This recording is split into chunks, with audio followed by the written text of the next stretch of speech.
கபிரிஸ்தான்ல நிற்கும் போது கிபிலாவை முன்னோக்கி துவா செய்யணும், தேவையே இல்லாது. கபிரிஸ்தான்ல போய் நிற்கும் போது கிபிலா முன்னே எங்கு வலில்லாஹில் மஷ்ரிகு வல் மக்ரிபு ஃபைனமா துவல்லு ஃபஸம்ம வஜ்ஹுல்லாஹ்.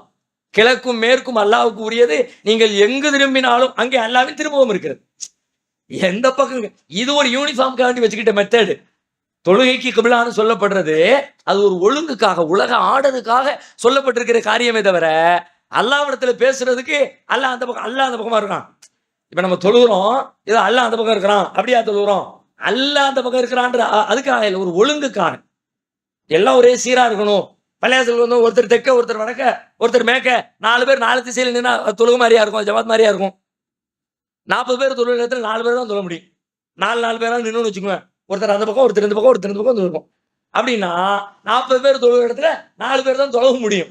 அப்ப இந்த மாதிரி ஒழுங்குகள் கெட்டு போகிறது என்பதற்காகத்தான் வச்சிருக்கே தவிர, துவா செய்கிற நேரத்தில் கபிரிஸ்தானுக்கு போனாலும் சரிதான், எங்க போனாலும் சரிதான், அல்லாஹ்விடத்துல கையேந்துறதுக்கு எந்த கிபிலா திசையை முன்னோக்க வேண்டிய அவசியம் இல்லை. நீங்க எங்க இருக்கிறீங்களோ, இன்னும் சொல்ல போனா குர்ஆன்ல அல்லாஹ்வை திக்ர் செய்யக்கூடிய மக்களை பத்தி அல்லாஹ் சொல்லும் பொழுது, அல்லதீன யذ்குரூன அல்லாஹ கியாமன் வ குஊதன் வ அலா ஜுனூபிஹிம், எப்படியெல்லாம் இறைவனை நினைவு கூறுவார்கள் அப்படின்னா, நின்ற நிலையிலும், அமர்ந்த நிலையிலும், படுத்த நிலையிலும்.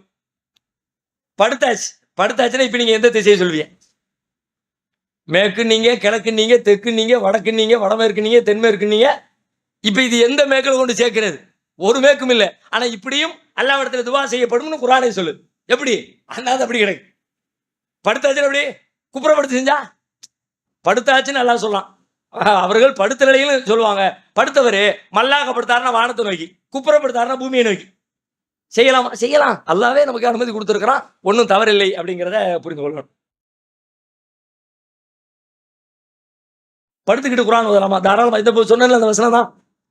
படுத்துக்கொண்டும் இறைவனை நினைப்பார்கள், தாராளமா ஓதலாம், ஒன்றும் தப்பு கிடையாது.